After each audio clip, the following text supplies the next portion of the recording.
Hello everyone. Welcome back to the video on my Storytime channel. So I'm going to continue reading Stealing Home by Matt Christopher. I'm up to chapter 2.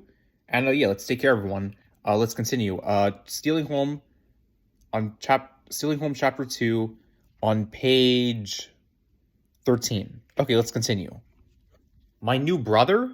It took Joey a minute to figure out what she was talking about. It wasn't really a new brother, only an exchange student coming to live with them for the summer and the next school year. Would you stop saying that, he pleaded? He's not my brother, okay? Sorry, she quickly backtracked. But seriously, aren't you excited? It's really happening. He slumped down in the passenger seat and closed his eyes. As his mom steered the car toward home, Joey flashed back to the night his parents had first brought up the matter. You know, I'll bet you're missing Sandy a lot, aren't you, Joey? His dad asked. Sandy? Joey's older brother? Had left for college a month earlier.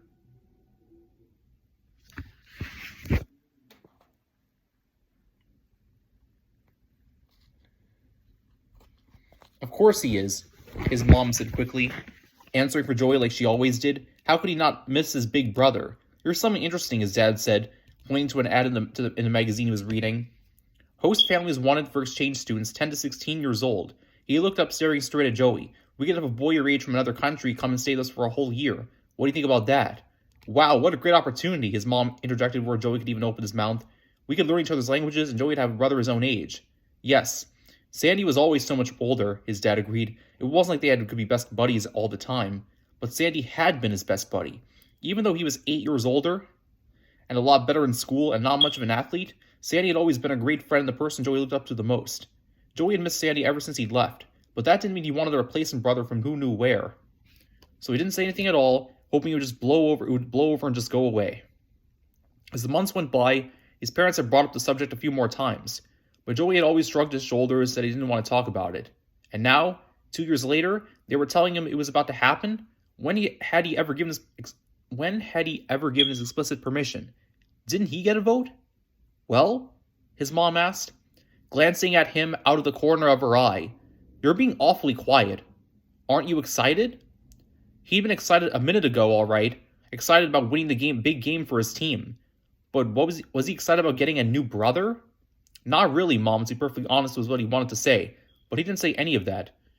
Instead, he just sighed and said, So what's this kid's name? I don't know, his mom replied. Why don't you open the packet and find out? Joey hated that his parents pretended they were doing this for him. It was they, not Joey, who missed Sandy so much that they had to bring in another kid to replace him. It was his mom and dad who were inviting a total stranger to be a part of their close little family. I'll open it when I get home, Joey said. They arrived at the house. After moving his cleats, dumping his baseball stuff in the bin to the garage, and washing up, Joey went to the kitchen table and opened the packet while his mom heated their dinner. Roast beef.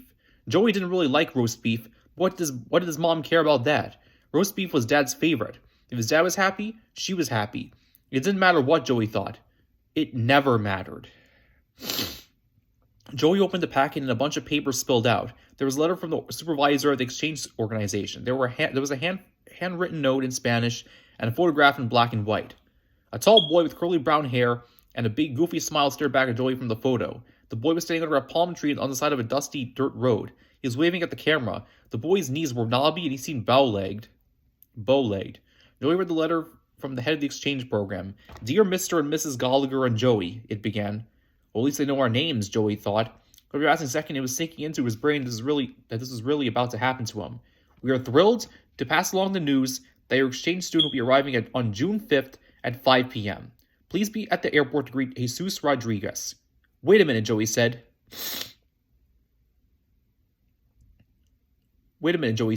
This kid's name is Jesus? Mrs. Gallagher looked over his shoulder. Honey, in Spanish cultures, Jesus is a pretty common first name. It's pronounced Jesus. Oh, Jesus. Great, that's much better, Mom. Don't you think... That's much better. Mom, don't you think you ought to change his name while he's here to something more, I don't know, more normal? Well, honey, what's normal here in boarding town is different than what's normal in Nicaragua, where Jesus comes from. It's weird to be named Jesus, Joey insisted. You know, there aren't many people of Spanish or Latino heritage here in Bordentown, his mom pointed out. This isn't a very diverse community. Even though you study Spanish, you can't really speak about it, can you? Just think what talking with Jesus will do for your language skills. Great. Will do for your language skills. Great, Joey said. I still think you should change his name. You know, when in Rome, do as the Romans do. Ever hear that one? Now, Joey, I'm sure if Jesus feels awkward here, it won't be because of his name. It's our job as his host family to make him feel at home. Remember, we're the ones who volunteered. We? Joey thought. Just when exactly did I buy into this? But not wanting to get in a fight with his mom about it, he kept his mouth shut and went back to reading the letter. Jesus is 13 and is ready to begin 8th grade in September. He has some English, but he may experience some difficulties in communicating at first. There may also be adjustment problems. If so, please let us know, and we will do our best to help smooth things out.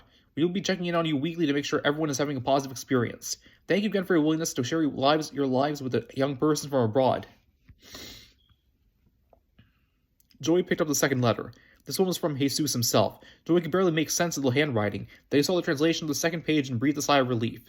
Dear Gollier family, it began. Please send more warm greetings from me and my family. I have 3 older brothers and 2 younger sisters. I am so lucky to... Please accept most warm greetings from me and my family. I have 3 older brothers and 2 younger sisters, and I am so lucky to be the first one to travel outside Nicaragua. Here the people are mostly poor, but it's very pretty, with good weather and nice people, and is warm all the time. Do you have snow there? I've never seen snow except in photos in the cinema.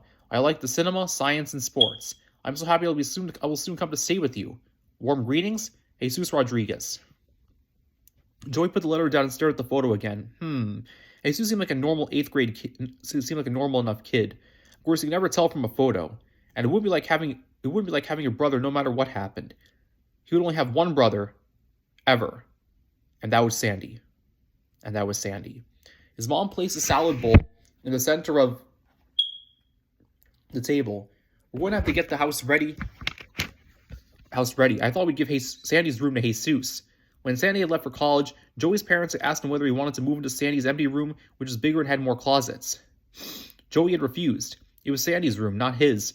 But now Joey was sorry that he hadn't made the switch. If Sandy's room was going to be lived in by someone else, at least it should have been him. Of course, if he said anything now, his mom and dad would accuse him of making a big stink about it and being difficult and immature. Sandy wouldn't make a big stink, they say, and they'd be right. Sandy always did the right thing. He wished he made a big stink of when they first brought up the idea of an exchange student coming to live with them. Oh well, too late now. It'll be great, his mom said, coming over to him and putting an arm around his shoulders. You'll see. You'll have so much fun enjoying everything.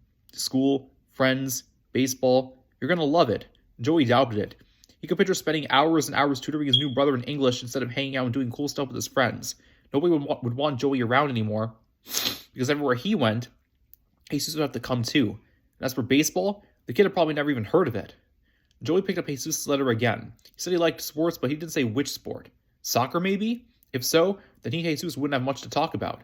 Suddenly Joey wondered what they would talk about, or if they'd even be able to talk to each other. Jesus' English didn't seem that good. He pictured the 2 of them sitting together, totally silent in Sandy's room. Then for a split second, he put himself in Jesus' shoes. It couldn't be easy being pulled away from his family to go stay with complete strangers from a different country for a whole year. Much as parents bugged him sometimes, he wasn't sure they'd want to trade them for someone else's. I guess Lisa was trying to make the guy feel welcome, Joey thought. And if we don't click, well, no one will be able to blame me. Okay, so that's chapter 2 of Stealing Home by Matt Christopher. Take care, everybody. Hoping to read the rest of this book later.